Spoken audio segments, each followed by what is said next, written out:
ఈరోజు సామెతలు మూడో అధ్యాయము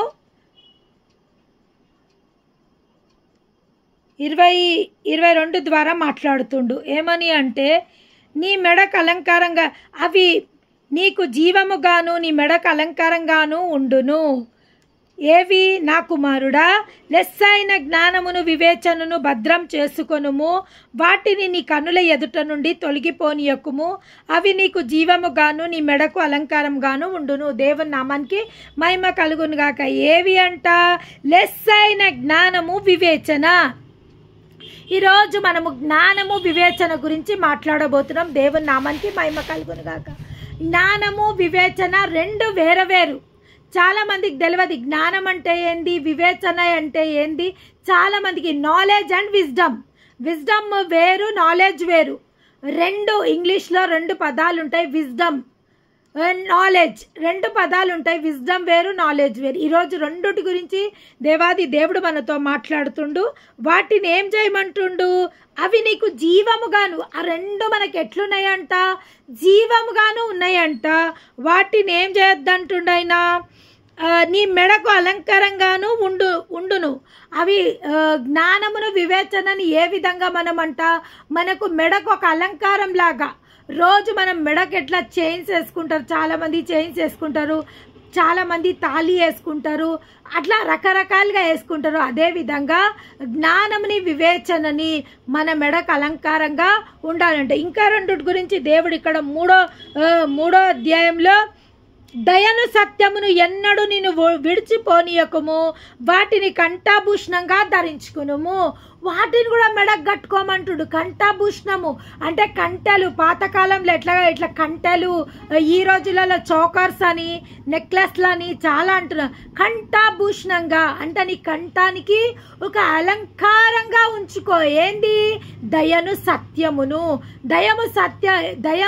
దయా సత్యము ఎప్పుడు ఎక్కడ ఉండాలంట? మన కంఠాభూషణంగా ఉండాలి. అంటే మన కంఠంలో మనం మాట్లాడే మాటలు దయగల మాటలుగా ఉండాలా. మనము ఎవరినైనా పలకరించినప్పుడు దయగల మాటలతో పలకరియాల.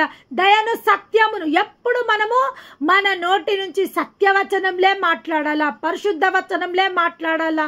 అపవిత్రమైనవి కావు, అబద్ధపు మాటలు కావు, మోసపు మాటలు కాదు, ముచ్చు మాటలు మాట్లాడొద్దు.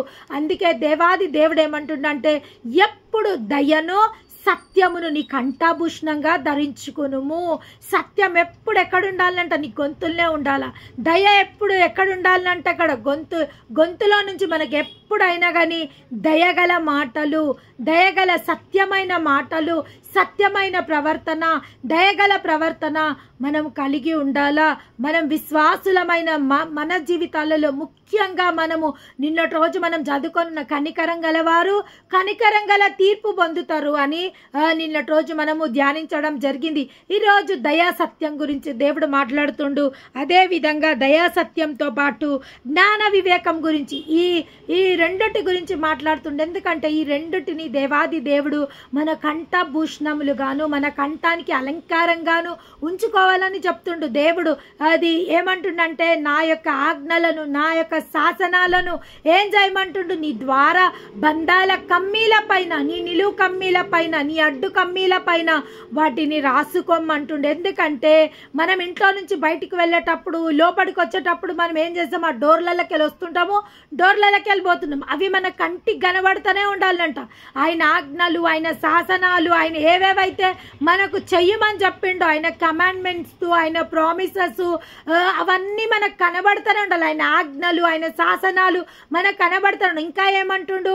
వాటినంట మన బాసికాల్లాగా కట్టుకోవాలంట. పాతకాలంలో పెళ్లిళ్ళకి ఏం చేస్తారు? ఇట్లా బాసికాలు కడతారు. పెళ్ళి అయినప్పుడు ఏం చేస్తారంటే, చాలా మంది పెళ్లిళ్ళలో నేను చూడడం జరిగింది. ఆ బాసికాలు లేట్ అయితే ఆ బాసికాలు వచ్చేదాకా వధు వరుడు పెళ్లి పీటల మీదకి రారు. అంటే బాసికాలు అంత ఇంపార్టెంట్.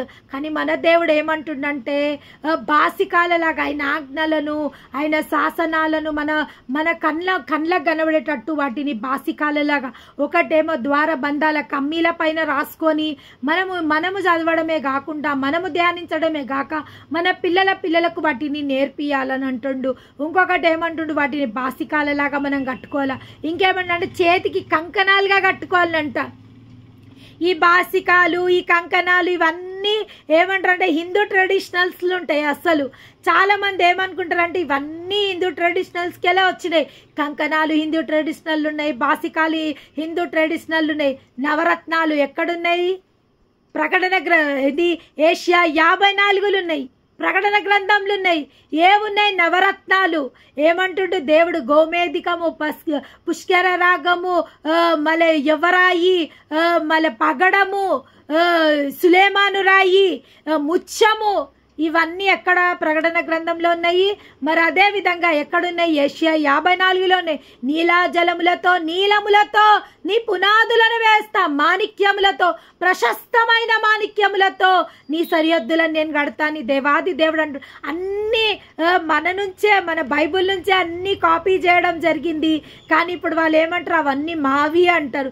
ఎందుకంటే మనం వాటిని ఇంకా యూజ్ చేసుకుంటలేము. మనం యూజ్ చేసుకుంటే అవి మనవిగా ఉంటుండే, కానీ మనం యూజ్ చేసుకుంటలేము.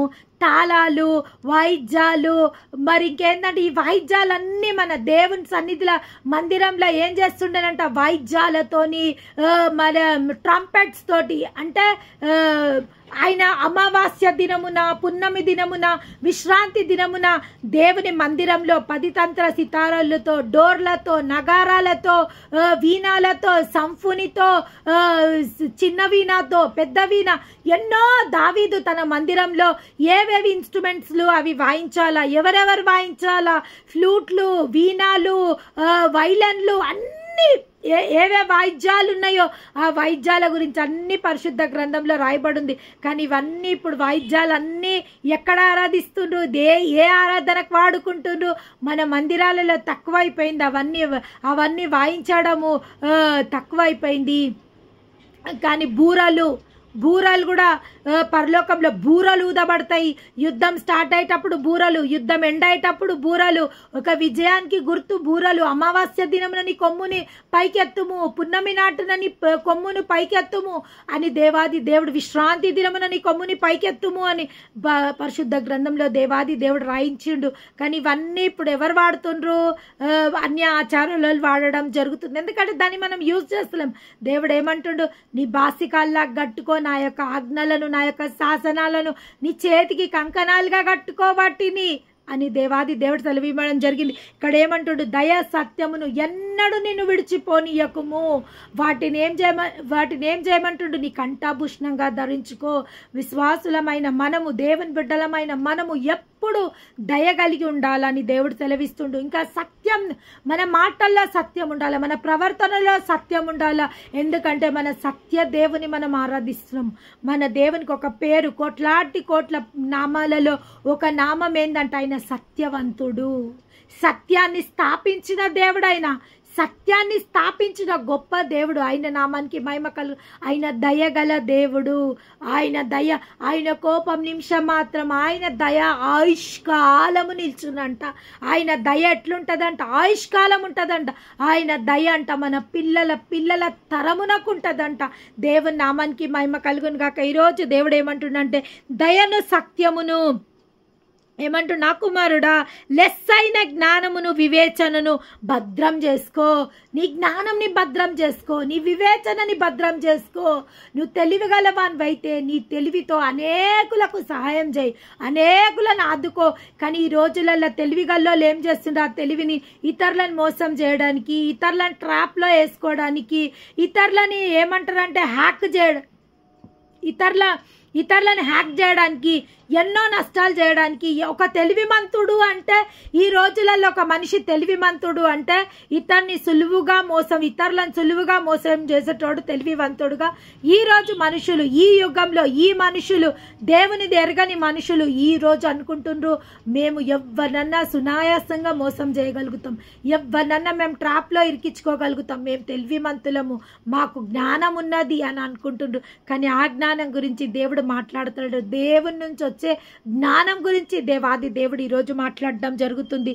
ఏమంటుండంటే, లెస్ అయిన జ్ఞానమును వివేచనను భద్రం చేసుకొనుము, వాటిని కన్నుల ఎదుట నుండి తొలగిపోనీయకుము.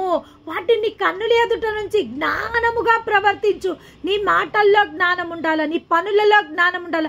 మనమంట ఎంత కష్టపడి పని చేసినా కానీ, ఒకవేళ ఆ యొక్క పని శుచి శుభ్రం లేకపోయినా కానీ, ఆ యొక్క పనిలో జ్ఞానం కలిగి మనం ప్రవర్తించకపోయినా కానీ ఏందంటే ఆ పనికి విలువ లేదు.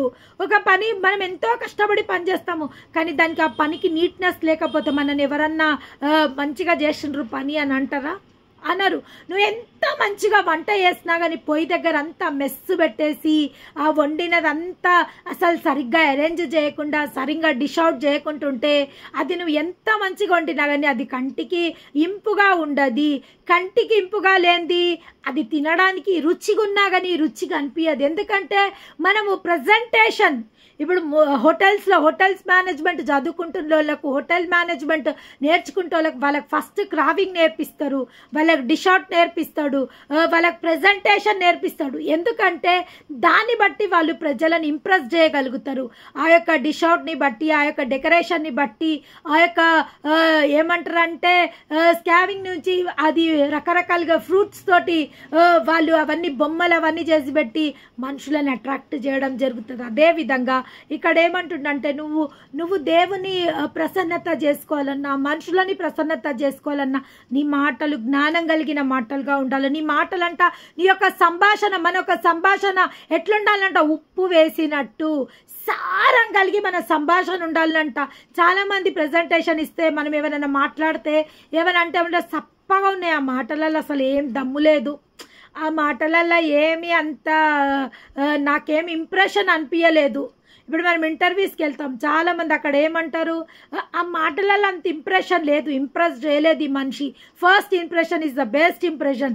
ఇంటర్వ్యూస్కి మనం వెళ్ళినప్పుడు ఫస్ట్ ఇంప్రెషన్ మనం మాటతోని, మనం చలాకీగా మాట్లాడి, జ్ఞానం కలిగి మాట్లాడి, వివేచనతో మాట్లాడి. కొంతమంది ఏం చేస్తారంటే, మనం ఒక్కటి అడుగుతా ఒకదానికి జవాబు చెప్తారు, మనం ఒక్క పాయింట్ అడిగితే వాళ్ళు 2 దానికి జవాబు చెప్తారు, మనం అడిగిన దానికి చెప్తారు, అడగని దానికి కూడా చెప్తారు. అక్కడ వాళ్ళ జ్ఞానం కాదు ప్రూఫ్ అయ్యేది, వాళ్ళ మూర్ఖత ప్రూఫ్ అవుతుంది. వాళ్ళు దాని మీద సరిగ్గా కాన్సన్ట్రేట్ చేసి ఆ మాటకు జవాబు ఇస్తలేరు అని ప్రూఫ్ అవుతుంది అక్కడ. అందుకే దేవుడు ఏమంటుండే, మన మాటలు, మన సంభాషణలు ఉప్పు వేసినట్టు ఎప్పుడు రుచికరంగా మన మాటలు ఎదుటి వారిని ఇంప్రెస్ చేసేటట్టు ఉండాలా. ఇతరులని ఏమంటారంటే ఇతరులని కన్విన్స్ చేసేటట్టు ఉండాలా. ఇతరుల దయగల మాటలు క్రోధంని చల్లార్చును, మూర్ఖపు మాట క్రోధమును రేపును. దయగల మాట, ఒక దయగల మాట మాట్లాడితే మనము క్రోధం చల్లారిపోతుందంట. కానీ అదే ఒక మూర్ఖపు మాట మాట్లాడితే క్రోధము రేగును, గొడవ వచ్చేస్తుంది. ఒక మూర్ఖపు మాట మనం మాట్లాడినప్పుడు ఎంతమంది జీవితాలలో ఎక్స్పీరియన్స్ ఉంది, ఎప్పుడైనా మనం మూర్ఖంగా మాట్లాడినా, ఏదైనా తప్పు మాట్లాడినా గొడవ జరగడం చాలా మంది జీవితాలలో ఈ విధమైన ఎక్స్పీరియన్స్ ఉంది. మనం ఒకసారి ఏదైనా మాట అనకూడని మాట మన నోట్లకెళ్ళి వచ్చేసిందంటే ఇక అది కలహానికే కారణమవుతుంది. ఇక చిలికి గానవానలాగా పెద్దగా అయిపోతుంది. తర్వాత ఇంకా మనం అనుకోవాలి, ఉట్టిగానన్నా మాట్లాడకుంటుంటేనన్నా అయిపోతుండే. అది కాదు సొల్యూషన్. చాలా మంది ఈ విధంగా మాట్లాడతారు, మేము ఎందుకన్నా మాట్లాడినామో, మేము ఎందుకన్నా పోయినామో, మేము ఎందుకన్నా చేసినామో, మేము చేసి మాటలు పడుతున్నాము, మేము మాట్లాడి మాటలు పడుతున్నాము, మేము పొయ్యి మాటలు పడుతున్నాం. అది కాదు దేవుడు మన నుంచి ఆశించేది. మనం ఎక్కడికి వెళ్ళినా అక్కడ దీవెనకరంగా ఉండాలి. మనం దేవుని బిడ్డలమైన మనం ఎక్కడికి వెళ్ళినా అక్కడ సమాధానకరమైన వార్తలే. దేవుని బిడ్డలు ఎక్కడికి వెళ్ళినా కానీ సమాధానకరమైన వార్తలే మనం తీసుకొని రావాలి. ఏ స్థలంలో మనం కాలు మోపినా కానీ అక్కడ సమాధానమే. నేను ఈవెన్ హాస్పిటల్కి వెళ్తున్నప్పుడు మా పిల్లలను చిన్నగా ఉన్నప్పుడు హాస్పిటల్కి తీసుకెళ్ళినప్పుడు కూడా నేను ఒక్కటే ప్రార్థన చేస్తుంటే, ప్రభువా డాక్టర్ నోటని మాటను పలికించండి, డాక్టర్కి కావాల్సిన జ్ఞానం ఇవ్వండి, ఆయన జ్ఞానంతో ఏదో ఒక మాట నాతో మాట్లాడొద్దు ప్రభువా, నీ యొక్క జ్ఞానంని డాక్టర్కి ఇవ్వండి, డాక్టర్ హస్తాలలో మీ హస్తాన్ని ఉంచండి, డాక్టర్ నోటని మాటని పలికించండి, నా బిడ్డకు ట్రీట్మెంట్ చేయడానికి గల జ్ఞానము డాక్టర్కి ఇవ్వండి అని నేను ప్రార్థన చేసి ఇంట్లో నుంచి వెళ్తుంటే, నేను చాలా మట్టుకు ఈ ప్రార్థన చేసి వెళ్తుంటే డాక్టర్లు ఎంత మంచి పాజిటివ్గా మాట్లాడుతుండే, పాజిటివ్ రిజల్ట్ వస్తుండే అంటే దేవుని నామానికి మహిమ కలుగును. ఎందుకంటే వాళ్ళ జ్ఞానంతో మాట్లాడతలేరు, వాళ్ళు దేవుడిచ్చి జ్ఞానంతో మాట్లాడుతుండ్రు. దేవుని మాటలు ఎప్పుడు సమాధానకరమైన మాటలే. నేను ఏ డాక్టర్ దగ్గరికి వెళ్ళినా కానీ సమాధానంతోనే నేను తిరిగి వస్తుంటే, సమాధానం కల మాటలే నేను వినేసి వస్తుంటే, అది నేను ఎప్పుడు నేర్చుకున్నా అంటే నా బిడ్డ చిన్నగా ఉంది, ఒక 5 years ఉన్నప్పుడు భయంకరమైన బిడ్డకు ఇన్ఫెక్షన్ వచ్చి ఒక డాక్టర్ నాకు ఒక మాట మాట్లాడిండు డాక్టర్, అది నేను డైజెస్ట్ చేసుకోలేకపోయినా. డాక్టర్ మాట్లాడిన మాట నా బిడ్డ ఇంకా జీవితకాలం ఇట్లనే బాధపడాలా, తనకు ట్రీట్మెంట్ లేదు అని ఒక మాట మాట్లాడినప్పుడు నేను డైజెస్ట్ చేసుకోలే ఆ మాట. ప్రభువా డాక్టర్ ఎందుకు మాట్లాడిండు నాతోని ఇట్లా, ఆయన తప్పు మాట్లాడిండు నాతోటి, అది ఆయన మాటలు మాట్లాడిండు, కానీ నా బిడ్డ నీ బిడ్డ, నీ బిడ్డ నువ్వు నాకు ఇచ్చినవా బిడ్డని, డాక్టర్ చాలా తప్పుగా మాట్లాడిండని నేను చాలా రోజులు బాధపడి నేను ఒక్కటో పందం చేసుకున్నా, ప్రభువా నేను అస్సలు ఇంకొకసారి ఆ డాక్టర్ దగ్గరికి నా బిడ్డని తీసుకోవద్దు లైఫ్ లాంగ్. ఆ డాక్టర్ నా బిడ్డని ఎట్లా ఇంత పెద్ద మాట అంటాడు, నాకు ఆ డాక్టర్ వద్దే వద్దు, నాకు ఒక డాక్టర్ని మీరు చూపెట్టండి, మీరు చూపించిన డాక్టర్ దగ్గరికి నేను నా బిడ్డను తీసుకెళ్తాను. నేను ప్రార్థన చేసినప్పుడు మేము ఒకరోజు చర్చ్ నుంచి రావడం జరుగుతుంది, ఒక ఆటో అతను ఒక డాక్టర్ని మాకు పరిచయం చేయడం జరిగింది. ఆ డాక్టర్ అప్పటికి ఇప్పటికీ 10 సంవత్సరాల నుంచి మా పిల్లలను ఆయన ట్రీట్ చేయడం జరుగుతుంది. దేవుని నామానికి మహిమ కలుగును గాక. ఎంత గొప్ప కార్యం దేవుడు మాకు ఒక్క నేను కాంప్రమైజ్ కాలేదు. మనం విశ్వాసులమైన మనము ఏ విషయానికి మనం కాంప్రమైజ్ అవ్వాల్సిన అవసరం. ఏదో డాక్టర్ అట్లా చెప్పేసిండు, నేను భయపడిపోయి నేను బాధపడిపోయి నేను కాంప్రమైజ్ కాలే. ఎట్లా చెప్తాడు ఆ డాక్టర్, ఎట్లా మాట్లాడతాడు, అవి నీ మాట కాదు, నీ మాట ఆ మాట కాదు ప్రభువా అని, నాకు ఈ డాక్టర్ వద్దే వద్దు, నాకు వేరే డాక్టర్ కావాలంటే వేరే డాక్టర్ని నాకు చూపెట్టినప్పుడు ఆ డాక్టర్ ఇప్పటికీ 10 సంవత్సరాల నుంచి నా పిల్లలు ఏ చిన్న జ్వరం వచ్చినా దగ్గొచ్చినా డాక్టర్ దగ్గరికి వెళ్ళిపోతారు, నేను లేకున్నా పర్వాలేదు, ఆయననే చూసి ఆయన్నే పంపిస్తాడు. అంటే నా పిల్లల మొత్తం అనువనువు, నా పిల్లలకు దేన్ని బట్టి జ్వరం వస్తుంది, దేన్ని బట్టి సర్ది అవుతుంది, దేన్ని బట్టి వారికి ప్రాబ్లం వస్తుంది, అనువనువు ఆయనకు అర్థమైపోయింది డాక్టర్కి. అది దేవుడిచ్చిన కృపను బట్టి దేవాది దేవునికి మహిమ కలుగును గాక. అవును, మనం ఎప్పుడైతే సమయోచితమైన జ్ఞానంని ఉపయోగిస్తామో, వివేచన చాలా ఇంపార్టెంట్. చాలా మంది ఆ వివేచన లేక ఆ యొక్క జ్ఞానం లెస్సైన జ్ఞానము, ఎక్కువ జ్ఞానము, తగిన జ్ఞానం అంటలేడు అక్కడ, లెస్సైన జ్ఞానము. ఇక్కడ ఏమని రాయబడుతుందంటే, లెస్సైన జ్ఞానము, నా కుమారుడా లెస్సైన జ్ఞానమును వివేచనను భద్రం చేసుకొనుము. లెస్సైన జ్ఞానం నువ్వు భద్రం చేసుకో, అది నువ్వు భద్రం చేసుకో. నువ్వు ఒకవేళ నీ జ్ఞానం, నీ బంగారం ఎట్లా భద్రం చేసుకుంటావో, వెండిని ఎట్లా భద్రం చేసుకుంటావో, జ్ఞానం గల మాటలని, జ్ఞానం గల ప్రవర్తనని, జ్ఞానం గల ప్రతి విషయంలో జ్ఞానం కలిగి నువ్వు జీవిస్తే నీ జీవితం సఫలపరచబడుతుంది అని ఇక్కడ రాయబడింది. దాన్ని భద్రం చేసుకోమని, వాటిని నీ కన్నుల ఎదుట నుండి తొలగిపోనీయకుము, అవి నీకు జీవముగాను నీ మెడకు అలంకారం. జ్ఞానం అంట మనకి ఏమిస్తుందంట, జీవము. చూడండి, ఒక డాక్టర్ ఏం చెప్పిండు నాకు, నా బిడ్డ జీవితంలో బాగుపడదు అన్నాడు. కానీ ఇంకొక డాక్టర్ ఏమన్నాడు, నిశ్చయంగా నీ బిడ్డ బాగుపడుతుంది, నాది గ్యారంటీ అన్నాడు. ఫస్ట్ నా దేవుని గ్యారంటీ అది.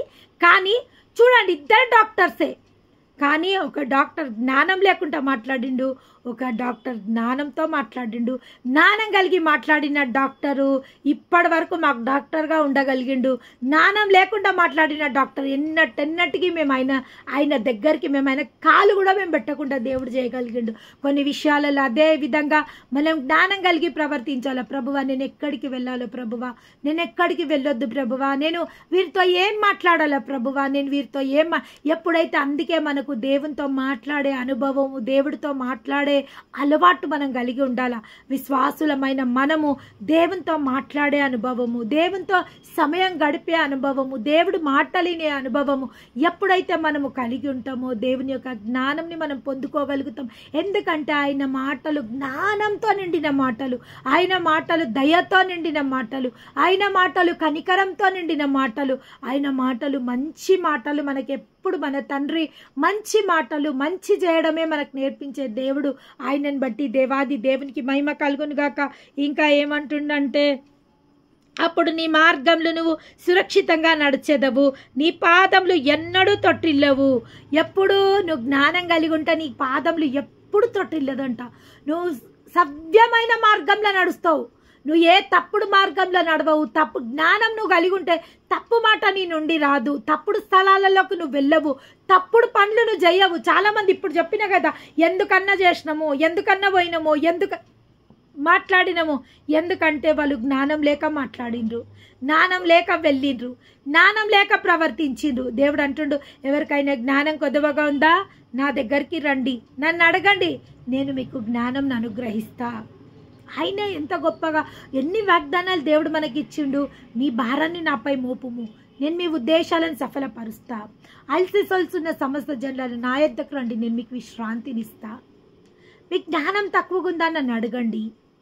అసలు మీకు ఏది కావాలనో మీరు నన్ను అడగండి. అడుగుడి మీకు ఇవ్వబడును, తట్టుడి మీకు తీయబడును, వెతుకుడి మీకు దొరుకును. అడిగిన ప్రతి వారికి నేను నిశ్చయంగా అనుగ్రహిస్తా. నేను నిజమైన ద్రాక్షావల్లిని, మీరు నా తీగలు, నాతో మీరు అంటు కట్టుకుంటే మీరు బహుగా ఫలిస్తారు. ఎన్ని వాగ్దానాలు దేవుడు ఇచ్చిండంటే, పరిశుద్ధ గ్రంథము loaded with the promises of the God, loaded with the promises of the God. ఏ అధ్యాయం చూసినా, ఏ వచనం చూసినా మనకు అందులో ఒక దీవెన, ఒక ప్రామిసు, ఒక ఆశీర్వాదము మనకు దేవుడిస్తుండు. అందుకే మనం ప్రతిరోజు బైబిల్ చదివే అలవాటు మనకు ఉండాలి. ఎందుకంటే రోజు ఒక వాగ్దానంతో దేవుడు మనతో మాట్లాడడం చాలామందికి దేవుడు రోజు ఒక వాగ్దానంతో మాట్లాడతాడు అని మాత్రమే తెలుసు. కానీ నేను ఒక మాట చెప్తా, దేవుడు రోజు ఒక వాగ్దానంతో మాట్లాడడమే కాదు, దేవుడు ఒక ఆజ్ఞను కూడా మనకి ఇవ్వడం జరుగుతుంది.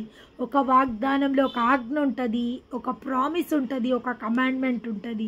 ఎప్పుడైతే ఆ కమాండ్మెంట్ని మనము లక్ష్య పెట్టి ఆ కమాండ్మెంట్ని మనం ఫాలో అవుతామో ఆ యొక్క దీవెన మన తలపై రావడం జరుగుతుంది. అబ్రహాంని దీవించేటప్పుడు దేవుడు ఏమన్నాడు, అబ్రహమా నిందారహితుడవై ఉండు, నీ యొక్క బహుమానం నేను అధికం చేయబోతున్నా, నిన్ను దీవించబోతున్నా నేను, కాబట్టి నువ్వు నిందారహితుడవై ఉండు. ప్రతి ఒక్కరితో యోబుని దీవించేటప్పుడు యోబుని ఏం చేసిండు దేవుడు, తనలో నా స్వనీతి నుంచి తనని విడిపించి యోబుని నీతిమంతుడుగా దేవుడు చేసిండు. పేతురుకి ఏముండే, దుడుకుతనము, తొందరగా ఎవరిని పడితే వారిని కొట్టడానికి తిట్టడానికి వెళ్ళిపోతుండే. యేసు ప్రభుని శిష్యులు పట్టుకోవడానికి వచ్చినప్పుడు ఏం చేసేసిండు, ఆ శిష్యుడు చెవులు కోసేసిండు. మళ్ళీ దేవుడు ముట్టి స్వస్థపరిచేసిండు. ఆ చెవులు తిరిగి ఆ యొక్క సైనికునికి ఇవ్వడం జరిగింది. దుడుకుతనము.